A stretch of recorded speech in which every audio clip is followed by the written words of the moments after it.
Olá a todos, bem-vindos a um novo episódio do The Dissenter. Eu estou aqui convosco outra vez, sou o Ricardo Lopes e hoje o meu convidado é o Dr. Paulo Finuras. Ele é doutorado em Ciências Sociais e do Comportamento, especialidade de Ciência Política pela Universidade Lusófona de Humanidades e Tecnologias, pós-graduado em Gestão e Política Internacional e licenciado em Sociologia pelo ISCTE, é investigador na área da Biosociologia e da Psicologia Evolutiva e investigador integrado do CISPS da Faculdade de Ciências Sociais da Universidade Lusófona.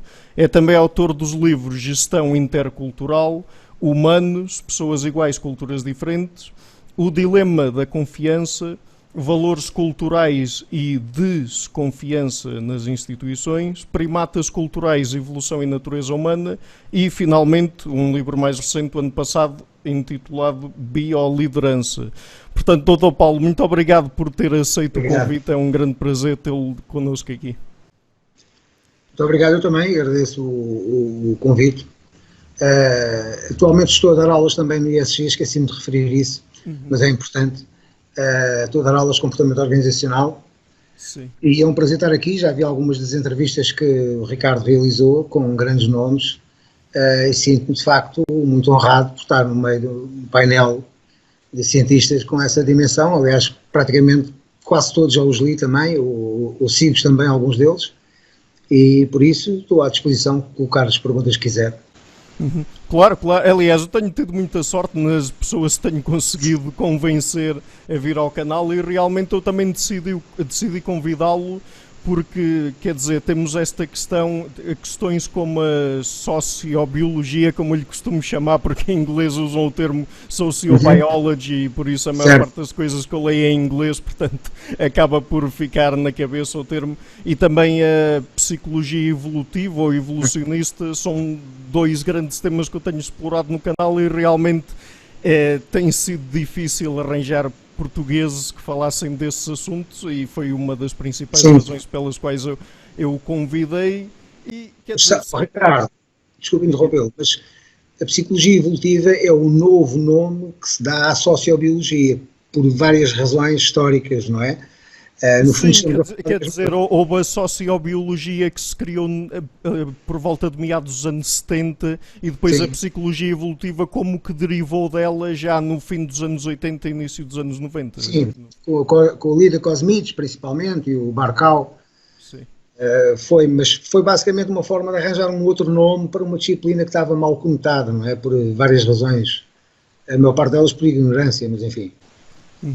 Certo, portanto, quer dizer, eu acho que o grande tema comum aqui é o facto de, a determinada altura, não há muitas décadas atrás, as pessoas realmente, os investigadores em biologia e nas ciências sociais, realmente terem começado a aplicar a sério teoria evolutiva ao comportamento humano, enquanto que antes, se calhar, estava basicamente limitado ao comportamento de outros animais e em disciplinas como a etologia e coisas assim, não é? Mas ainda falta muito. Enquanto um dos maiores erros, na minha opinião, das ciências sociais, ditas ciências sociais, tem sido não se apoiarem naquilo que já existe, não é? Nomeadamente, enquanto a física se apoia na matemática e a química na física e a biologia na química, não há um verdadeiro apoio das ciências sociais onde se deveriam apoiar, que é na biologia. Não vejo como é que pode ser de outra maneira, mas enfim. Isto é por patamares óbvios, lógicos, não é? De encadeamento. Nós somos um produto da biologia. Não vale a pena estarmos com receio disso, porque o único receio que temos que ter é cair na falácia naturalista. Esse foi um dos erros em que se caiu, não é? A ideia de que porque é natural é bom, isso não é verdade, de todo não é mesmo verdade. Há muitas coisas naturais que não são boas, começar pelas doenças, por exemplo.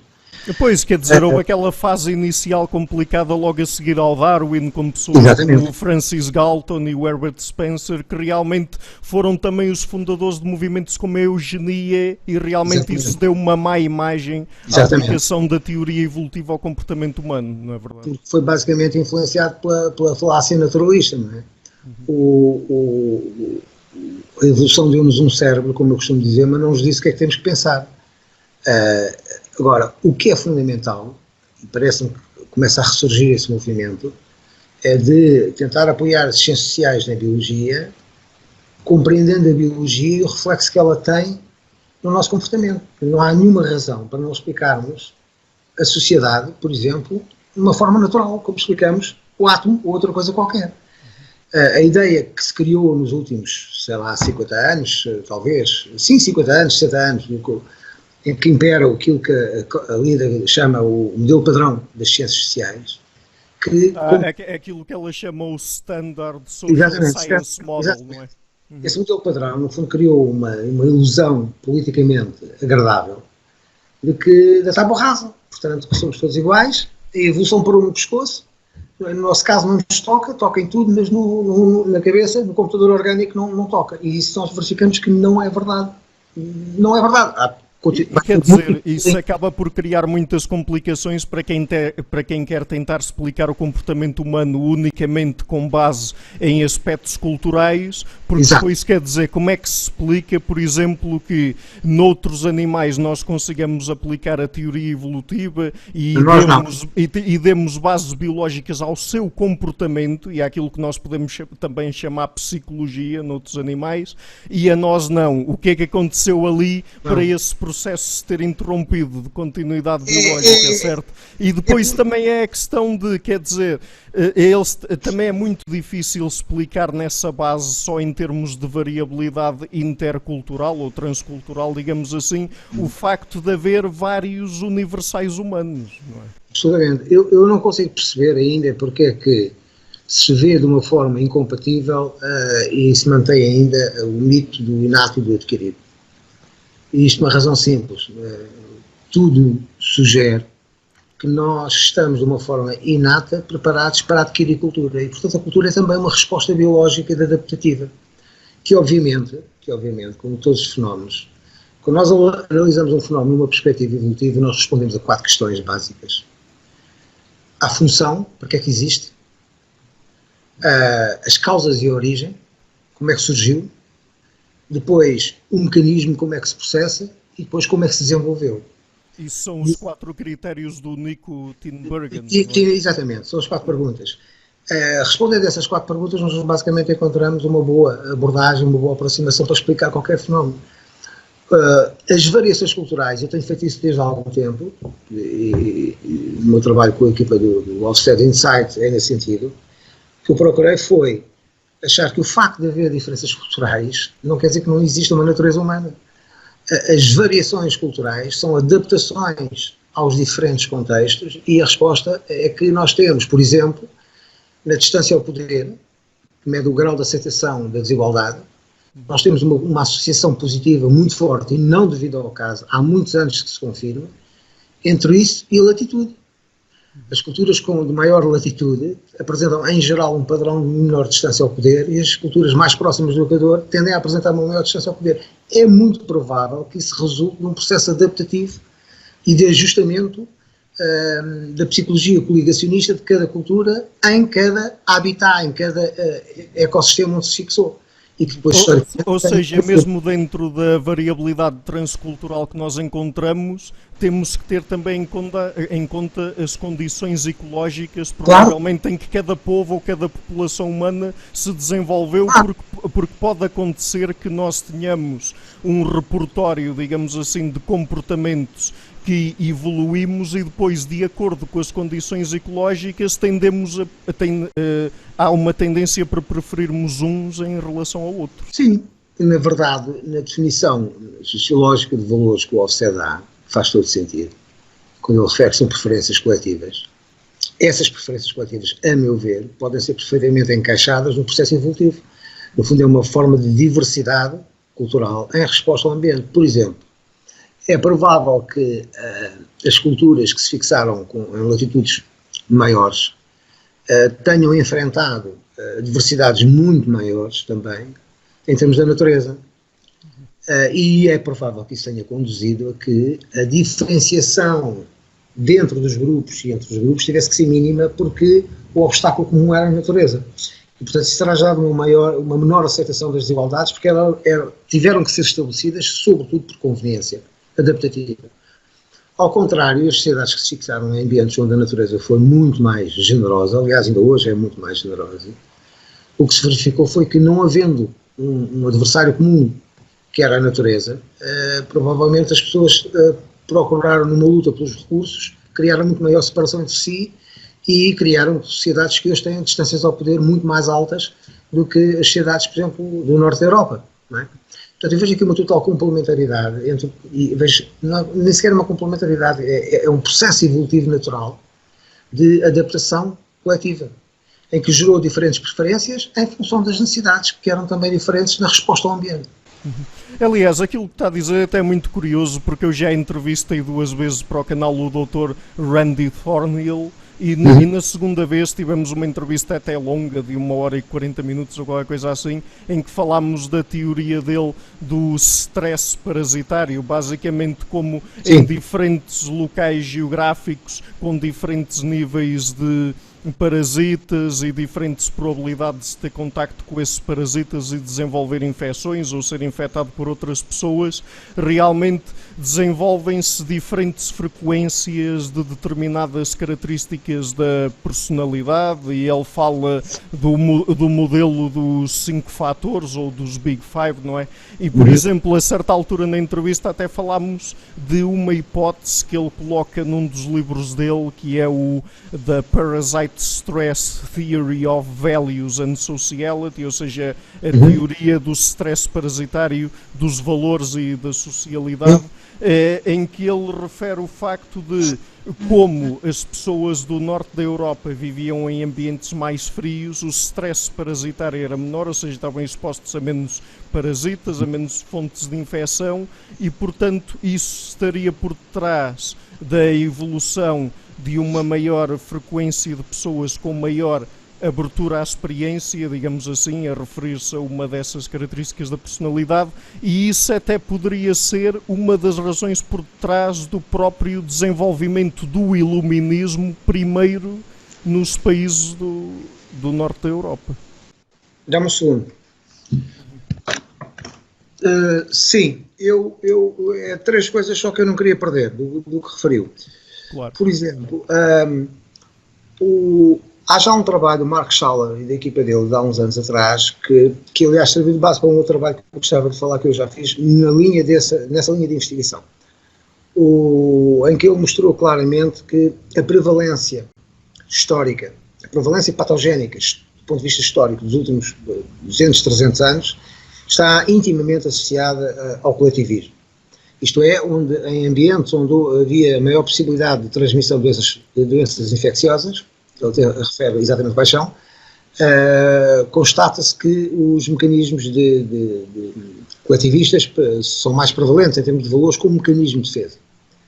Aliás, eu usei esse fundo de investigação dele, peguei nesses dados e fui pegar num outro dado que se me alertou, foi o seguinte: bom, se isso é assim, então é provável que também haja uma relação com a diferenciação linguística. E, de facto, eu tenho essa investigação publicada, e vai sair agora, aliás, no meu próximo trabalho, que se chama Da Natureza das Causas, e que procuro mostrar que existe uma íntima associação entre a prevalência das doenças infecciosas e a diversidade linguística também. Ou seja, basicamente, obviamente não é o único fator que levou à diversidade linguística, há vários, um deles foi o isolamento e a amplificação com base no isolamento, mas um outro foi, ao que parece pelos dados, a prevalência das doenças infecciosas e da densidade populacional terá gerado ou acentuado mais a psicologia coligacionista como um mecanismo de defesa em relação a quem vinha de fora. E porquê? Porque historicamente as pessoas ganhavam e sempre ganharam imunidades em função das interações permanentes umas com as outras. A chegada de alguém de fora, uma das melhores formas de viver era justamente através da língua, que é um código diferenciador. E, portanto, essa associação existe. Outro aspecto também ligado à evolução, e uma das linhas que eu trabalho, que é a questão da confiança.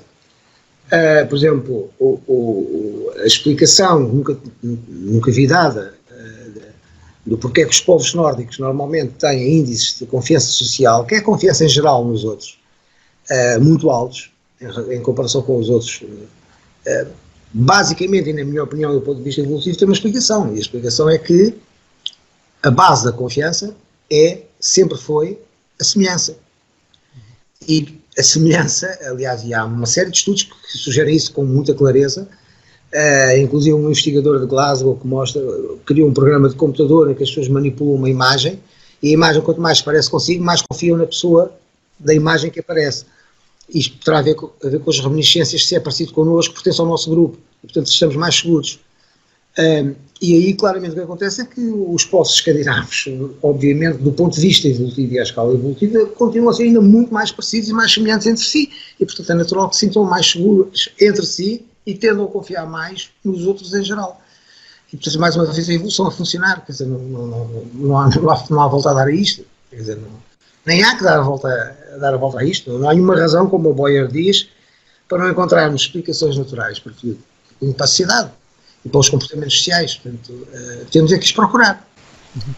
E quer dizer, estas coisas de que temos estado a falar agora, se calhar para uma pessoa mais distraída possa ter passado ao lado que estamos precisamente a explicar de onde se geram estas culturas, ou seja, estamos a explicar como é que se geram estes comportamentos na base de as pessoas serem expostas a diferentes condições ecológicas, ambientais, digamos assim, e depois é isso que nós chamamos cultura, não é propriamente a cultura a surgir porque alguém se lembra de inventar e depois a sobrepor-se à biologia.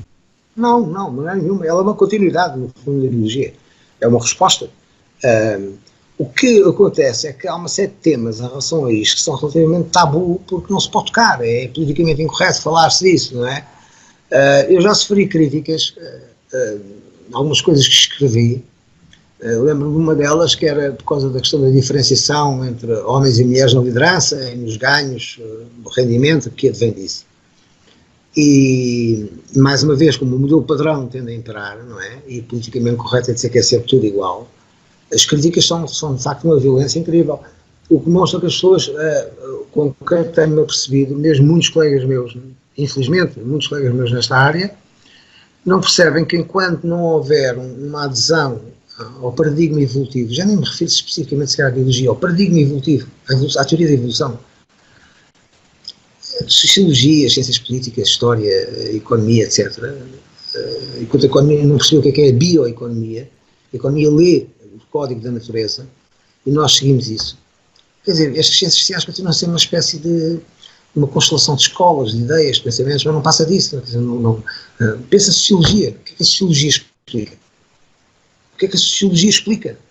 O que é que a sociologia prevê? Pois, sim, é bastante problemático e quer dizer, eu há bocado referi os universitários. Passados tantos anos, tanto dinheiro gasto, o que é que se retira daí? Pois, exatamente, e quer dizer, como eu estava a dizer há pouco, eu referi os universais humanos, que é basicamente o nome que nós damos aos aspectos do comportamento humano que encontramos virtualmente em todas as sociedades que alguma vez estudámos, modernas e tradicionais e etc. E quer dizer, às vezes as pessoas têm uma abordagem em termos de construções ou construcionismo sociocultural para tentar explicar o comportamento humano, a determinada altura tem que se perguntar, então mas as pessoas têm esses estereótipos ou têm essas ideias, ou por exemplo, falando do comportamento dos dois géneros, há os papéis do género, mas quer dizer,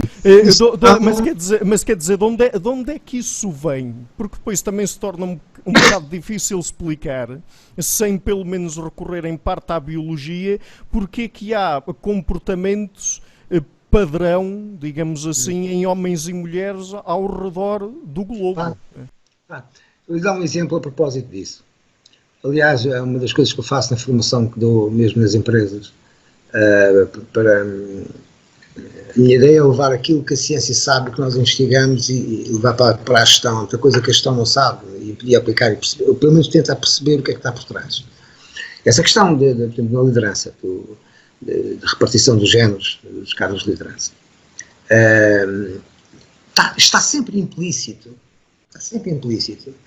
qualquer coisa do género, como se houvesse uma espécie de conspiração dos homens para as mulheres não irem para os lugares de liderança. É um pouco isso está implícito. e que só não vão porque os homens não deixam, ou porque não há políticas mais nesse sentido. Se nós não entendermos a origem disto, se nós não entendermos uma coisa que se chama os custos de reprodução, o esforço reprodutivo e as consequências que isso tem na nossa espécie, nunca vamos entender porque é que se você fizer uma análise, ou uma meta-análise sobre os cargos de liderança ocupados por homens e os cargos de liderança ocupados por mulheres, historicamente, o rácio é basicamente o mesmo que o da criminalidade geral. 90% homens, 10% mulheres. E há áreas da vida social, como o desporto. Não sei que lhe ocorra alguma mulher presidente do clube de futebol, tem pessoa que não lhe vai ocorrer nenhuma, não precisa pensar há muito tempo. Não há nenhuma. E obviamente que há aspectos aqui culturais, porque isto depois amplifica-se e adapta-se aos contextos. No Japão o rácio é 97, era há 50 anos 97,3. E introduziram-se cotas e um conjunto de medidas para meter mais mulheres no topo da gestão das organizações. Passado 50, quase 60 anos, o rácio passou de 97,3 para 96,4.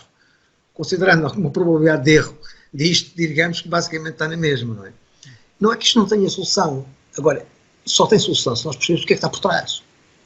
E o que está por trás é basicamente a nossa biologia. Nós repartimos os custos de reprodução e o esforço de reprodução de forma diferente, como todas as espécies fazem. Mas porquê é que nós havíamos ser diferentes? E quer dizer, começa logo na própria forma como nós nos reproduzimos e da diferença entre os sexos que há aí, porque quer dizer, as mulheres produzem apenas em média, digamos, um óvulo por mês, os homens produzem espermatozoides constantemente e é metabolicamente algo muito mais barato de se produzir e quer dizer, e depois ainda temos a questão também da mulher engravidar e de ficar aqueles 9 meses a gerar a criança e a estar muito mais vulnerável, enquanto que os homens estão basicamente sempre disponíveis para ir inseminar outra mulher, não é? No bioliderança, aliás, eu falo bastante disso, do porque é que são os homens que dominam os cargos de liderança. O facto de constatarmos porque é que são e percebermos porque é que são, não quer dizer que deva ser assim. As pessoas confundem o que é com o que gostariam que fosse, não é? De facto, na origem disto, há duas respostas, assim, mais capazes de dar. Há uma curta e há uma longa. A resposta curta é porque as mulheres estão menos interessadas, sempre tiveram menos interessadas nos cargos de liderança. E sempre tiveram, por várias razões, e sempre de alguma forma delegaram isso nos homens, porque era uma forma de perceber também o valor dos próprios homens nessa luta intrasexual do género masculino. Depois tem a ver diretamente a resposta mais longa, que é a questão dos custos de reprodução, ou seja, o esforço de reprodução está dividido na nossa espécie como em todas as espécies. E quer os custos de acasalamento, quer os custos de parentesco, embora distribuídos pelos dois géneros, obviamente não são os mesmos. O custo de parentesco, ou de parentalidade, é muito maior para a mulher, por razões biológicas óbvias, não é? É ela que carrega o feto durante 9 meses e depois tem os cuidados necessários logo no início, que são fundamentais, e isso obviamente que sempre a afastou, por razões óbvias, em termos de sobrevivência, para dos cargos de influência, liderança e poder. Ao contrário, o homem ficou com os custos de acasalamento. O prémio para a mulher é ser ela a selecionar, o homem é ser selecionado. Como é que o homem é selecionado? É selecionado em função da teoria do Závia, não é? Do princípio do handicap, ou seja, quanto mais consegue transmitir e amplificar capacidades, qualidades e recursos. Onde é que são os bons sítios para arranjar salário, status, rendimento e obter mais sexo? Os postos de liderança, basicamente. E, portanto, daí a corrida desenfreada dos homens para os postos de liderança para não ficarem fora da corrida da reprodução. Mas isto é a escala da espécie que funciona, não é? Ideias de tipo, o ideal é que haja 50%, 50%. Não vai haver 50%, 50%. A não ser que se altere completamente a natureza da nossa espécie. Não vai haver. Se fosse ter assim 25 já era muito bom. E se calhar nem é desejável, porque basicamente para isso acontecer provavelmente iríamos estar a obrigar tanto homens como mulheres. Acontece, porque a mulher quando tem que escolher entre a carreira e os filhos, escolhe os filhos. O homem tem mais probabilidade de escolher a carreira do que os filhos. Pelas razões que já referiu, basicamente, porque na lei da natureza, na bioeconomia da natureza, os óvulos são muito mais raros e logo caros do que os espermatozoides, são muito mais abundantes e baratos. É por isso que o homem também morre mais cedo, mais do que as mulheres. E, portanto, isto tem a ver com os custos da economia da natureza. Não é? Agora, à parte disso, há um outro fator, e esse é que é curioso, é que A Gallup publicou um estudo recentemente, que é uma repetição de uma espécie de barómetro que eles fazem, em que quando as mulheres são confrontadas com a questão quem é que preferem liderar, homens ou mulheres, a maioria diz que prefere homens e não mulheres. Ou seja, são mesmo as mulheres a dar essa resposta, é? Exatamente, exatamente. O que não deve surpreender, porque isto entronca com a teoria do síndrome da abelha rainha, não é? O síndrome da abelha rainha diz que as mulheres são mazinhas basicamente para elas, as que têm sucesso, são mais ríspidas e duras quando são líderes, sobretudo para as outras mulheres. Pois, e quer dizer, isso também é um fator que muitas vezes as pessoas que abordam estas questões de acordo com uma perspectiva exclusivamente cultural não têm em conta, que é o facto de também haver competição intrasexual entre Claro que há, só que ela é feita de forma diferente. Isto significa que, em termos de biologia da liderança, ela é facilmente explicada pelos custos de reprodução. O que fazer? Bom, de facto, o que fazer, e agora que é a questão que é importante, de facto, tentar fazer alguma coisa. Mas é importante tentar fazer alguma coisa pelo seguinte, é porque esta psicologia da liderança e dos liderados funcionou, se imaginarmos a nossa espécie, de 200 mil anos da espécie, e imaginar, comprimirmos isto num metro, converter a escala, 99,9 centímetros, foi com base nesta psicologia que nós funcionamos, do homem guerreiro, do grande líder. O que há à frente, a grandeza física como um aspecto da chamada formidabilidade do indivíduo, não é? Isso gerou um mecanismo adaptativo de seguir o grande homem. Esta é a perspectiva que prevalece. Qual é o problema? Mas o problema é que isto está desfasado do ambiente atual. Ou seja, durante 99,9 centímetros, passa a expressão, até pode ter sido de facto eficaz. O último centímetro não é eficaz. Nós hoje não precisamos necessariamente de indivíduos mais altos, embora os indivíduos mais altos sistematicamente ganhem mais dinheiro, ganham mais eleições, têm posições profissionais melhores, fazem mais sexo, têm mais filhos, não é? E morrem menos na guerra, já agora. Mas há aqui uma relação que gera aquilo que se chama o desfazamento, não é? A hipótese do desfazamento, o mismatch. E não sei se já teve hipótese de falar com o Mark Van Vught, da Universidade. Não, ainda não, por acaso não. Ele é o autor da teoria evolutiva da liderança, e é ele que lança essa hipótese do mismatch, e que de facto se verifica-se na alimentação. Continuamos a procurar açúcar e gordura como se estivéssemos na savana, e continuamos a eleger líderes e seguir líderes como se estivéssemos na savana. E a savana mudou. A savana mudou completamente, não é? E ainda há um upgrade que nós ainda não fizemos. Basicamente é isso, na minha opinião. Sim, claro, também é por isso que muito do nosso comportamento hoje em dia nós também chamamos de vieses e heurísticas, porque basicamente são coisas que no nosso passado evolutivo nos deram um jeito, para colocar assim de uma maneira meio crua. Foram selecionados por isso. Pois, mas hoje em dia, se calhar, principalmente neste mundo muito científico e moderno, já não nos trazem tantas vantagens. Não. O ambiente hoje fala-se de uma forma geral, o ambiente que se vive, o ambiente da guerra, o ambiente dos negócios, das empresas, do mundo das transações, chama-se hoje, a expressão é VUCA, não é? Que é volátil, incerto, que é uncertainty, complexo e ambíguo. E este ambiente adaptativo coloca pressões novas. Basta nós pensarmos nisto. Nós hoje vivemos num ambiente como o que estamos agora a falar, estamos na realidade virtual. A realidade virtual é uma coisa completamente, evolutivamente, completamente, se a cerveja, que tem acho que 5 mil anos, é novo, evolutivamente, então imagina o que é a realidade virtual. À escala do nosso cérebro é tão novo, que é quase como se esta escala ainda não tivesse acontecido, mas está a acontecer, e nós estamos a adaptar-nos a isso é uma coisa completamente nova, estas situações. E há profundos desfazamentos entre aquilo que o cérebro está preparado, e há um legado do cérebro que ainda é evolutivo, chamo-lhe o módulo evolutivo, que é a herança que nós carregamos, e que nos faz disparar os executores de adaptação que funcionaram. E, portanto, mas nem sempre funcionam. Há uma área muito interessante que eu tenho estado a trabalhar na linha da investigação da confiança que tenho estado a fazer, Por exemplo, que é a questão da avaliação, da confiança nos outros com base nas primeiras impressões. E essas primeiras impressões são essencialmente retiradas a partir do rosto. Começa-se a instalar uma certa crença de que se tira logo a pinta da pessoa nos primeiros segundos e tal. De facto, tira-se, mas erra-se mais vezes do que se acerta. Por exemplo, sobre a confiabilidade da pessoa. Mas porquê é que nós mantemos esta crença enviesada e sabendo, estudos mostrando que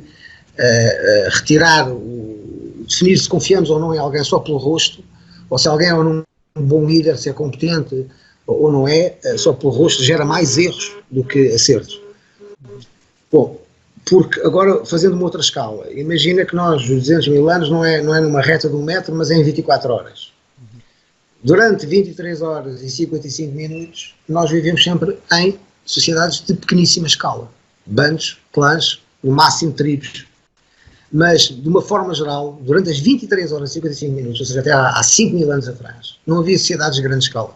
Sociedades de larga escala começam a surgir há 5 mil anos atrás, a esta parte. Isso fez-nos ter que desenvolver um mecanismo adaptativo, que é o de avaliação imediata em microsegundos. Porquê? Porque hoje lidamos com estranhos, com indivíduos que nunca vimos, todos os dias, constantemente. Isso não acontecia. E, portanto, o nosso cérebro tem que se adaptar para isso, está a desenvolver ele próprio esse mecanismo adaptativo, essas rotinas, decisões, cálculos, computação que faz, para encontrar a forma de resolver um problema que não tinha que resolver, ou não teve que resolver durante 23 horas e 55 minutos. Portanto, é uma coisa evolutivamente nova. E as coisas evolutivamente novas têm essa particularidade, levam um tempo a ajustar-se e a adaptar-se ao ambiente.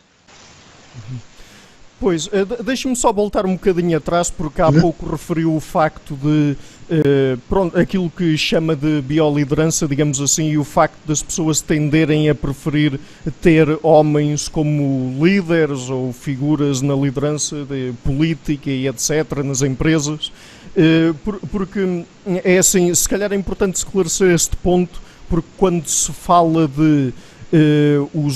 dos homens que são líderes, quer dizer, mesmo durante a nossa história evolutiva, em cada grupo, em cada sociedade de pessoas, não era necessariamente o homem mais forte nem o mais violento que era o líder, era aquele que era mais competente dentro daquilo que era considerado útil dentro do grupo. Sim e não. Deixa-me distinguir aqui duas coisas. Uma coisa que é a dominância e outra coisa que é a liderança. O que nós pensamos, perdão, até há cerca de 10 mil anos, sensivelmente, se quisermos, até há 23 horas e 50 minutos, basicamente as sociedades, os grupos que existiriam seriam bastante igualitários. E nesse aspecto a liderança seria essencialmente acentrada. Ou seja, não estaria centralizada no indivíduo, mas seria através do contributo de cada indivíduo dentro de cada grupo, ou dentro dos vários grupos, a darem o seu melhor e, portanto, eram respeitados por isso. E nessa linha, com a emergência da sedentarização e da agricultura e toda a diferenciação que surgiu a partir daí, as coisas começaram a se alterar. Mas, de facto, tudo indica que a sociedade era extremamente igualitária nesse aspecto. Portanto, os líderes, não havia o grande homem. O grande homem surge depois, essencialmente. Há duas linhas que, basicamente, mantêm-se a par, mas que são diferentes. Uma do indivíduo que dominava os outros pela força, isso ainda hoje existe, se mantém, é da dominância, basicamente.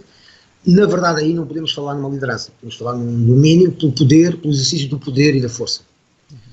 A liderança é uma coisa muito mais subtil, que tem a ver com o estatuto e com o prestígio e com a autoridade que o indivíduo adquire, que é de baixo para cima. Enquanto a primeira vai de cima para baixo, a segunda vai de baixo para cima. E nesse aspecto as pessoas seguem aquele a que respeitam e a quem reconhecem a autoridade. Aliás, isso nas empresas verifica-se muito. As empresas estão cheias de indivíduos, as empresas resolveram este problema, criando, eu chamo isso os estabilizadores automáticos de comando. Quer dizer que definem numa estrutura os cargos de poder. Não dizendo quem os ocupa, mas definem onde estão os cargos de poder. Ao definirem esses cargos de poder, estão a definir os cargos de domínio, em que o poder vai de cima para baixo. Isso não dá automaticamente autoridade a quem os exerce. Ou seja, o indivíduo pode ter poder e não ter autoridade porque não é reconhecido. pelos liderados, digamos assim, não é? E, portanto, as empresas vivem neste misto entre a dominância e a liderança. Porque a liderança, por definição, é a capacidade de influência que faz com que alguém siga alguém livre de vontade. Se eu sigo alguém livre de vontade, se eu sigo alguém porque sou obrigado a seguir ou porque tenho medo, não é um líder, será um tirano, o que quisermos, não é um autocrata, tudo que chamemos o que quisermos, mas é um indivíduo que é um dominador, basicamente. Isso ainda hoje existe. Aliás, as sociedades, quando não têm a autoridade junto da população, exercem o poder, exercem a força justamente porque não têm essa autoridade, não é? E fazem-no através, normalmente, do seu corpo armado, que são as Forças Armadas, basicamente.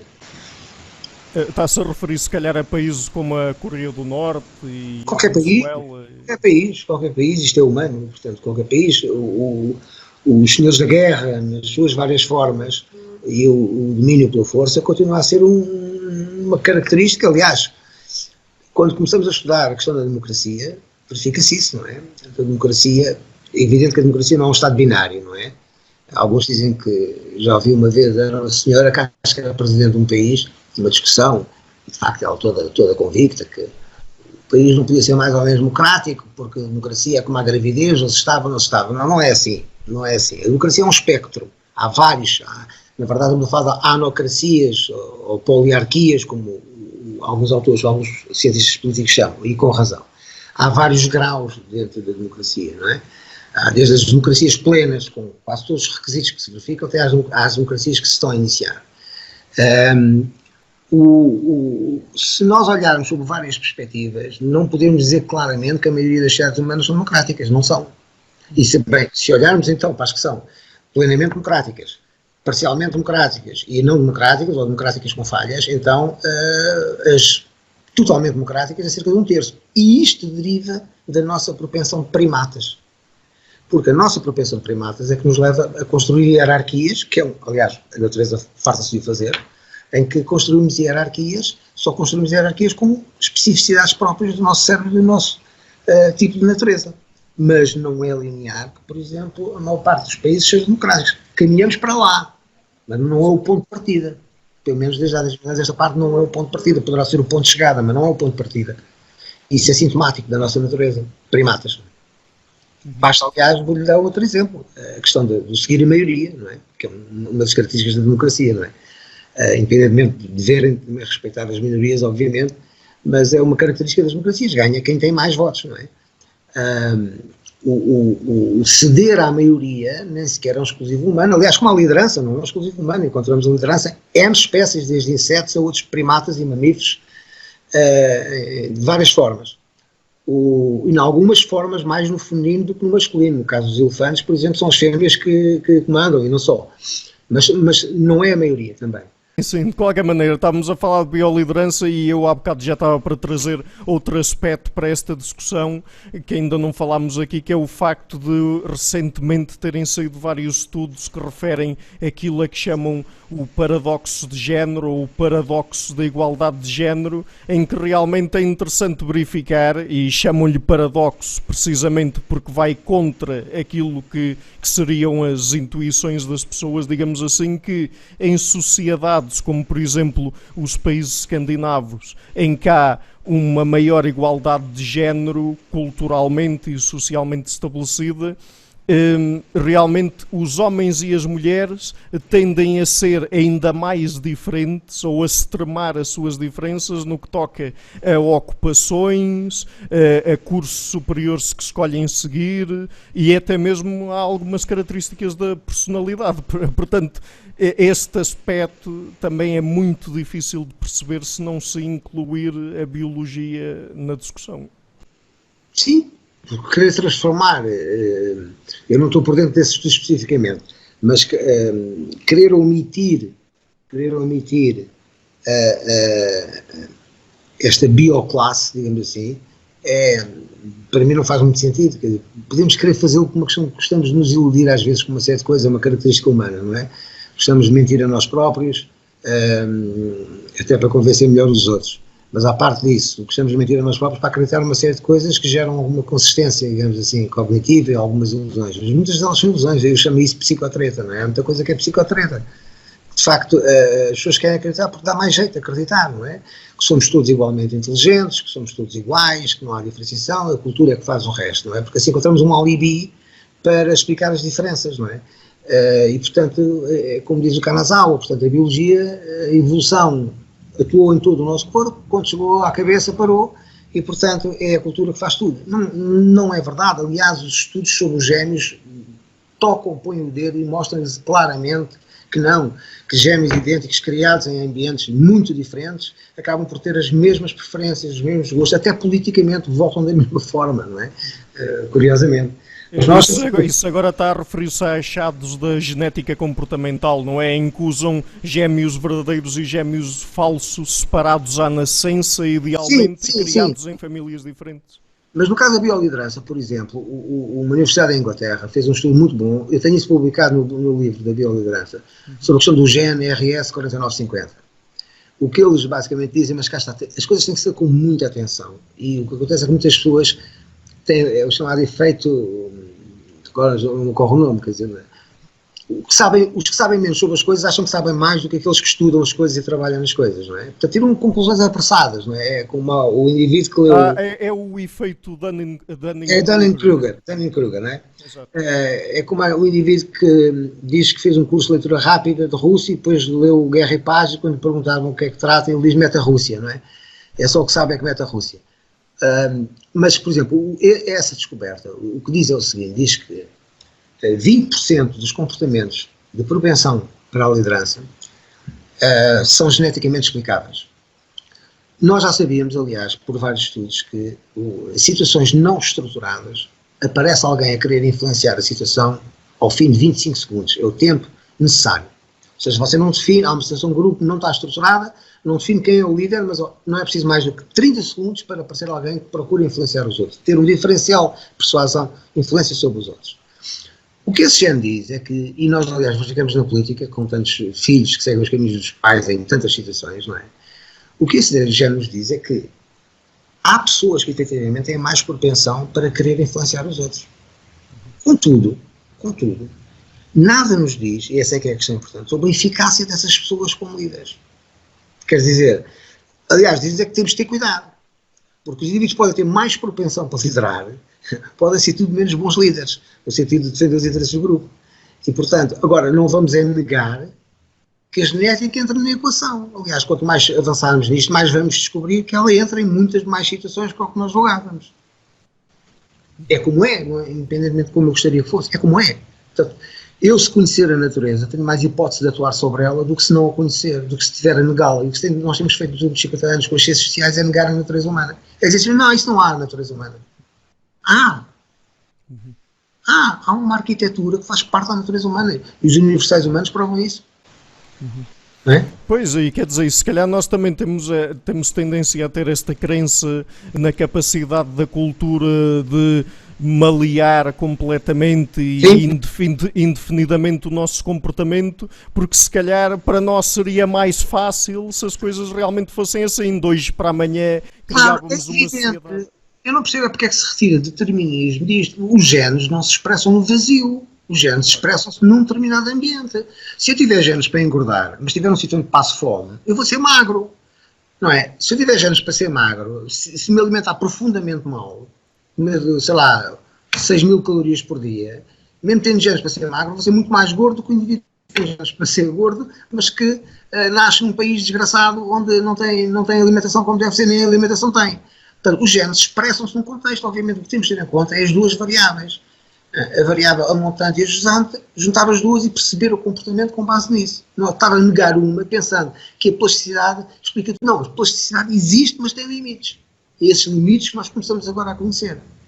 Por muito que não gostemos, mas mais vale conhecê-los para saber o que fazer do que negá-los ou pensar que não existem.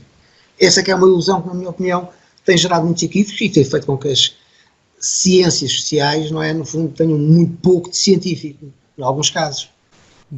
Pois aí, quer dizer, mesmo para perceber essa tal plasticidade, e hoje em dia as pessoas também falam muito em coisas como a epigenética, e algumas delas apresentam a epigenética como se aquilo fosse completamente sobrepor-se à genética, mas quer dizer, a verdade é que mesmo para nós percebermos como informações que nós obtemos do nosso meio ambiente e do nosso meio social nos afetam, temos também que perceber como é que o nosso cérebro está predisposto para processar essas mesmas informações. Claro, se não conhecemos, e nesse aspecto os últimos contributos que colocam até são muito mais interessantes em termos sobre a questão da inteligência, porque ao contrário do vulgar QI, que se fala tanto do QI ainda do QI, o coeficiente de inteligência, que é no fundo a inteligência fluida e abstrata, e chamam-lhe inclusive de inteligência geral, que está profundamente errado, porque hoje a concepção que nós temos do cérebro é uma concepção modular do cérebro. O cérebro desenvolve mecanismos para resolver problemas específicos, o que faz com que e explica bem porque é que determinadas pessoas têm certos modos, certos mecanismos que funcionam muito bem, mas são mais fracos noutros, não é? E portanto, nessa perspectiva, o cérebro é visto como um computador orgânico composto por módulos, um pouco como o nosso telemóvel. Quando queremos resolver um problema, abrimos uma aplicação para resolver um problema específico. E a ideia é que hoje o nosso cérebro funciona assim. Algumas dessas aplicações, passa a expressão, não é? Esses módulos, que são, no fundo, chama força de expressão, não é? Não são peças de Lego, não é? São redes, não é? Mas algumas têm vindo a evoluir, não existe, têm vindo a evoluir, obviamente, porque vão se ajustando, vão resolvendo os problemas que vão surgindo, e é provável que surjam outros modos adaptativos. E uns têm, desde o nosso início, o módulo de detecção do oportunismo, o comportamento oportunista, não é? Que é um modo que está sempre atento quando estamos numa fila do supermercado para pagar, não é? E se alguém passa à nossa frente, o nosso módulo atua logo, não é? E atuar também nas situações políticas em geral do nosso país, não é? De uma forma mais geral. Mas infelizmente o que eu vejo, por exemplo, quando vejo os cientistas políticos a falar, e os jornalistas e os comentadores, eu só os vejo falar sobre a espuma das coisas, mas nada. Aliás, uma parte deles, a ideia que eu tenho é que aquilo que eles falam é como aqueles programas do futebol, qualquer indivíduo ia lá e dizia qualquer coisa, não é? Porque diz qualquer coisa, mas mais nada, não vai ao fundo de nada, são explicações mais do que próximas, são imediatas, não é? Mais nada, por exemplo. E isso eu acho que deriva de fracas ciências sociais que continuam a não aderir à teoria da evolução, e por isso explicam muito pouco, não é? Explicam a espuma das coisas, mas nada. Claro. Quer dizer, e referiu aí basicamente aquilo que chama modularidade da mente, que é a ideia de que a nossa mente, basicamente durante a evolução, evoluiu diferentes módulos, cada um deles especializado para lidar com um tipo de informação específica para resolver um problema específico evolutivamente relevante, mas quer dizer, não há ainda algum debate sobre isso, se calhar não tanto em termos de nós não termos esses módulos, mas se calhar alguns deles, em vez de serem realmente exclusivos para resolverem, por exemplo, um ou dois problemas, poderem atuar na resolução de problemas no geral? Não há esse debate ainda? Enfim, há essas duas visões, obviamente que há essas duas visões. Parece-me que eu adiro mais à visão de que acho que faz mais sentido o cérebro modular, acho que faz mais sentido o desenvolvimento desses módulos como resposta a problemas específicos. E acho que isso, e porquê? Porque as evidências disso, na minha opinião, são exatamente os desfazamentos, os mismatches que existem entre os módulos e o novo ambiente. Por exemplo, uma das coisas que explica a nossa incapacidade de lidar com as questões ambientais do planeta, há algum tempo eu escrevi uma coisa que se chamava A Tragédia dos Humanos, pegando a ideia da tragédia dos comuns aplicada à sobreexploração dos recursos do planeta, que acaba por dar cabo do planeta, sem nós sequer percebermos. Eu acho que esta questão da teoria dos módulos faz mais sentido. Não há uma média das inteligências, porque os problemas são tão diferentes que não dá para fazer uma média das inteligências. Ela chama-se geral porque está generalizada na espécie, não é? Esses módulos estão generalizados na espécie. Nesse sentido, sim, pode-se falar numa inteligência geral como um conjunto de módulos. Mas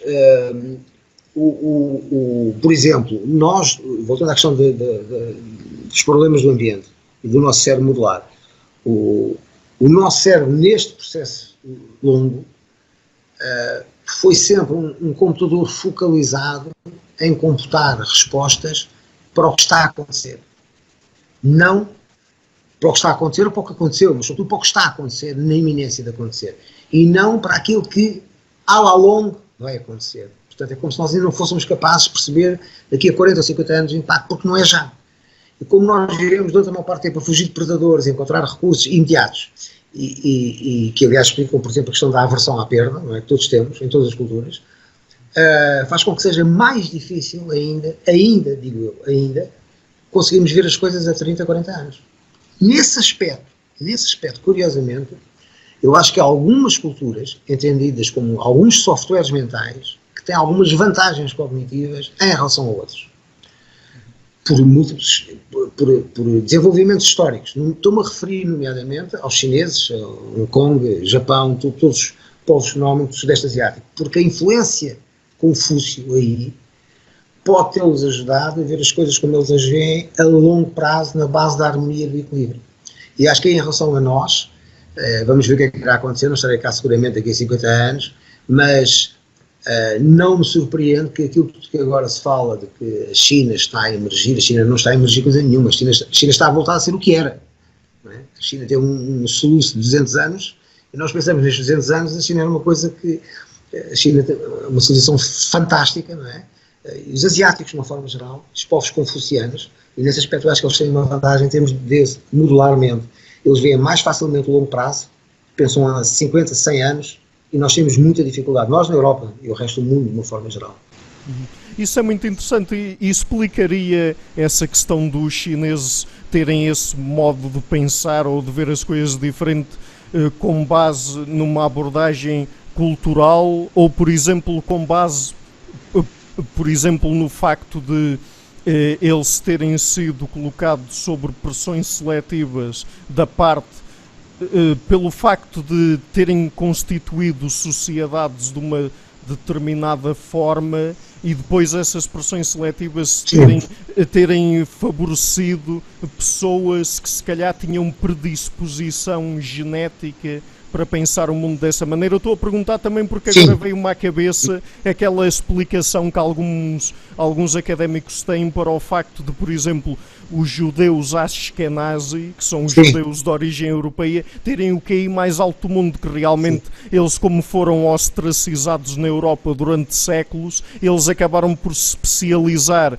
em determinadas atividades nicho, digamos assim, como por exemplo a banca, e realmente isso, segundo ele, explicaria porque é que ao longo do tempo acabaram por ser selecionados para QI mais elevado, e eu estava-me a questionar se isso não poderia... Eu estou a par dessas abordagens. Quer dizer, eu acho que não há nenhuma resposta clara para isso, nem inequívoca.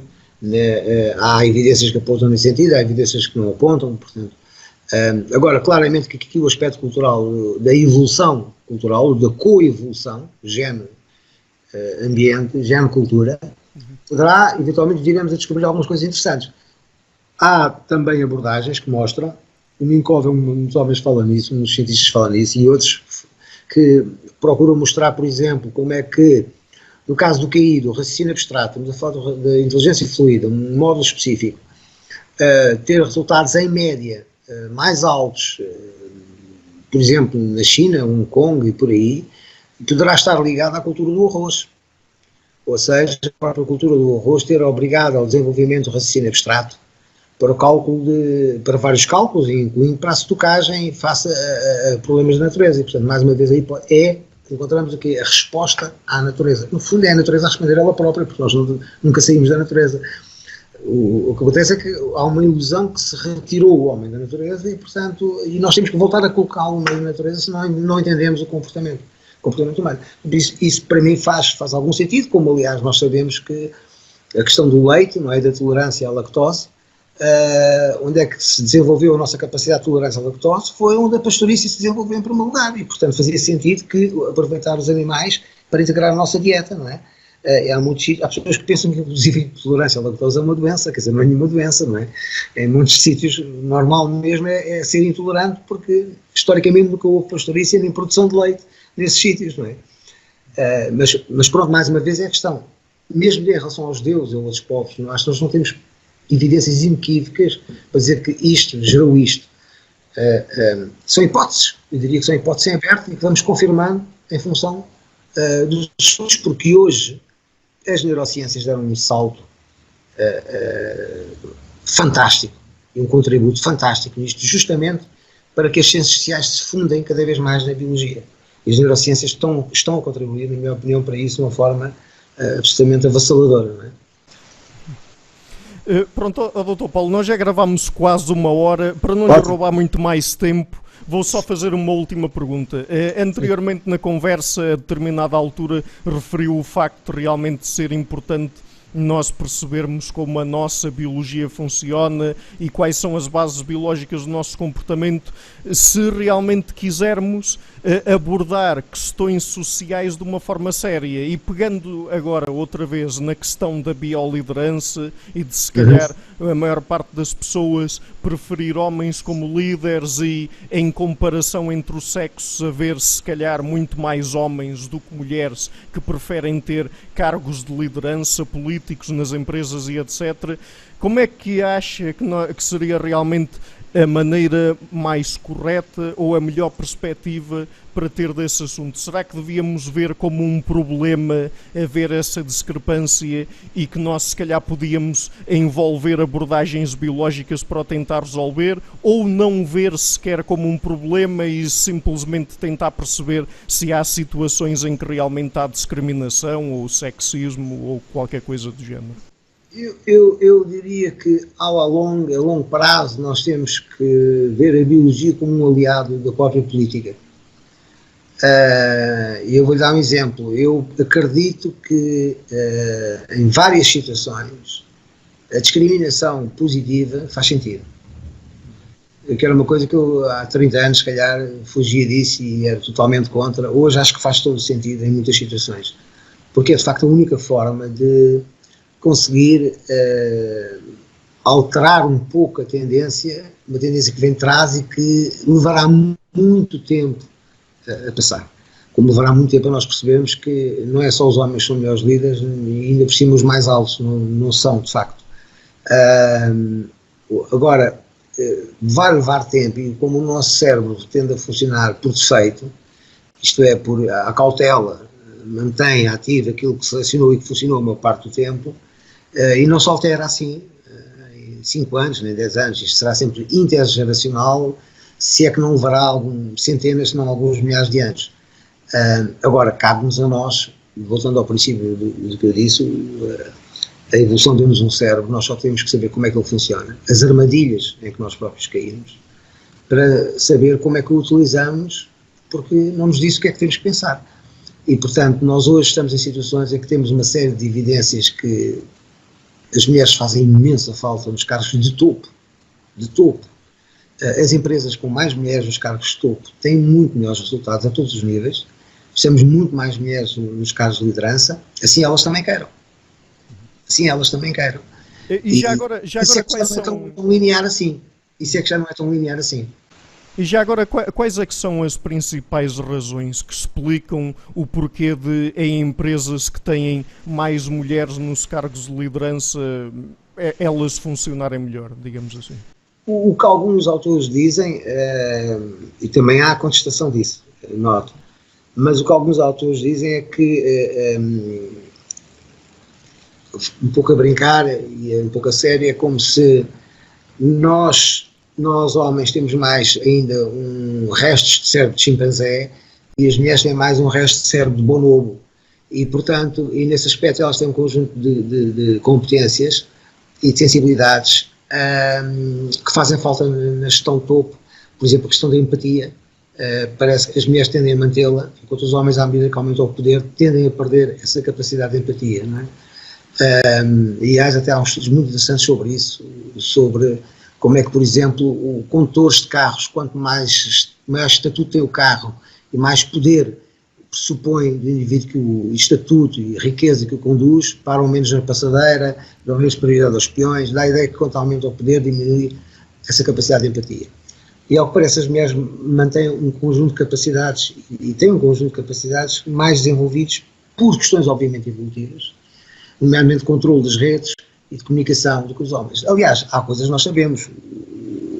O famoso Dunbar mostrou isso, por exemplo, não só no tipo de conversas são diferentes, como as mulheres têm um vocabulário maior que os homens normalmente, leem mais depressa que os homens, leem mais que os homens, só que leem livros que são escritos, a maioria deles, por homens e não por mulheres. Mas o que interessa aqui é mais uma vez, as competências que elas aparentam ter e que faltam ao homem, portanto esta complementaridade. Se conseguimos aumentar o número de mulheres competentes, obviamente, não é por serem mulheres, não é o género em si que dá a competência, não é?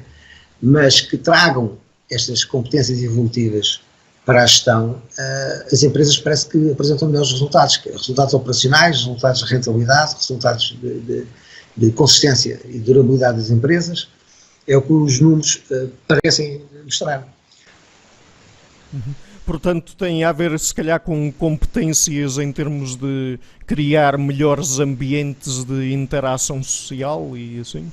Sim, ao que parece, terá a ver com isso e terá a ver com o facto de serem também melhores gestoras, de gestão pura e dura, não é? De gerir recursos, de distribuir os recursos e de controlar os recursos, portanto, terão outras menos desenvolvidas e que têm sido mais típicas dos homens, porque nos temos ocupado mais disso nos últimos milhões de anos, não é? E sermos mais aguerridos e lutadores. Agora, enquanto as mulheres não conseguirem fazer coligações como os homens conseguem, esse aí é um dos problemas sérios que impede que haja mais mulheres a liderar. Nós somos capazes de a partir de um certo ponto, aceitar a liderança de alguém e, portanto, fazer uma coligação. Com as mulheres parece que é mais difícil. A competição intersexual no género feminino é mais subtil, mas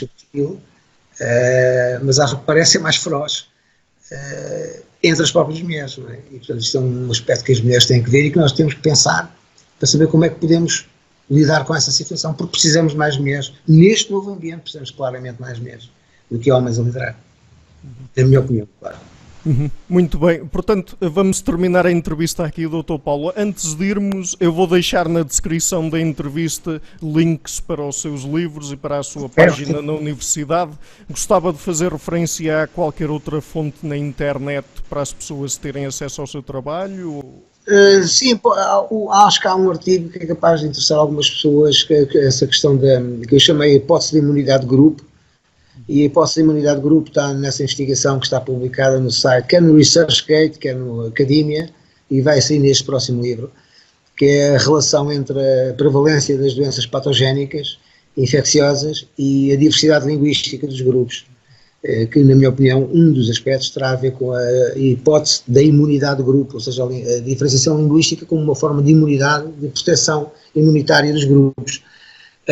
Acho que é capaz de ser um trabalho interessante e tanto quanto eu sei, e até pelo feedback que já recebi de outros investigadores lá de fora, ainda ninguém tinha feito e, portanto, acho capaz de ser interessante. Quanto ao resto, fico contente que as pessoas possam ler os meus trabalhos que têm sido de divulgação científica desta área. É verdade que às vezes sinto-me um bocadinho, outro dia, em contactos com o Robert Rivers, com quem às vezes troco e-mails, dizia que às vezes sinto-me assim um bocadinho um alien, porque parece que estou a falar de coisas de outro planeta, quer dizer, não são coisas mesmo daqui, não é?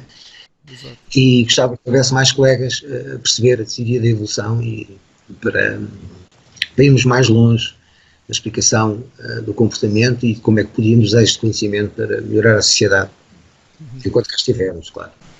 Claro. Já agora referiu o seu próximo livro, vai ser sobre o quê exatamente? Vai-se chamar Da Natureza das Causas, é uma espécie de volume 3 a seguir ao Primatas Culturais, cheio de bioliderança, e o Da Natureza das Causas é uma abordagem sobre natureza humana, comportamento humano e biopolítica também, não é? Onde eu coloco, mais uma vez naquele método, coloco a pergunta e depois o texto é a resposta. É uma compilação de textos, de artigos, depois trabalhados para o livro, mas basicamente é uma forma de eu capitalizar e de otimizar o trabalho. A otimização é um princípio da natureza, não é? Por isso é que há mamilos nos homens não servem para nada e nas mulheres são as mamas que servem para alimentar os seres humanos. É só uma plataforma de produção, é a otimização. Só é preciso 2 úteros. Se a natureza cria só uma, é uma questão de bioeconomia. De facto, acaba por compilar investigações e artigos e depois transformá-los num tronco comum. E, mais uma vez, é a divulgação da teoria evolutiva aplicada ao comportamento humano, basicamente. E já tem alguma data de publicação definida? Eu espero que ele saia este ano, porque eu tive que traduzir o livro, porque enviei para alguns colegas lá fora para fazerem algumas críticas e fazerem algumas orações sobre o livro, e tive reações, algumas já chegaram bastante tarde, mas consegui essas reações do Max Belby, que é um homem do blog Darwinian Business, consegui do professor de Ciência Política dos Estados Unidos, também consegui do Guerra, não sei se vocês chegou, o homem que escreveu o Psychology 101. O Glenn Gehr, sim, já o entrevistei já. Sim. Exatamente. Ele também leu o livro, enfim, fez a sua oração, a sua crítica, e eu espero que, vamos lá ver, respondendo à questão, espero que saia no final deste ano, vamos ver se sai. Em princípio, ele está praticamente pronto e, portanto, vai entrar em processo de revisão, talvez saia este ano. Não tenho assim milhões de pessoas interessadas, nem milhares sequer, nem sei se centenas terei, interessadas no tema, mas pronto, aos poucos vai lá. Olha, de qualquer maneira, eu adoro o seu trabalho e também foi por isso que o convidei para o canal e Obrigado. Mais uma vez, muito obrigado por ter aceitado o convite e por ter tirado esta horinha do seu tempo para estar aqui connosco. Foi um grande prazer. Também foi um prazer para mim poder divulgar. Obrigado, Ricardo. Felicidades. Hello everybody, thank you so much for coming to my channel and for watching this interview until the end. As you might have noticed, I've started this channel on February 2018 and have been putting out regular interviews with academics and intellectuals from a variety of fields. So to keep the channel sustainable, I would really like to ask you to please visit my Patreon page and to consider making a pledge there. Any amount, even $1 would already be a great help. Otherwise, and if you like what I'm doing, please share it, leave a like and hit the subscription button. You also have the alternative of supporting me on Subscribestar or PayPal. I would also like to give a huge thank you to my patrons, Karen Litzke, Anne Blanchett, Peruga Larsen, Lau Guerreiro, Chantel Gelina, Jim Frank, Francis Ford, Hans Frederick Sunda, Brian Rivera, Lucas Stafiniak, Sergio Condriano, Janne Haninen, and my 2 producers, Isar Webbe and Rosie. Thank you for all.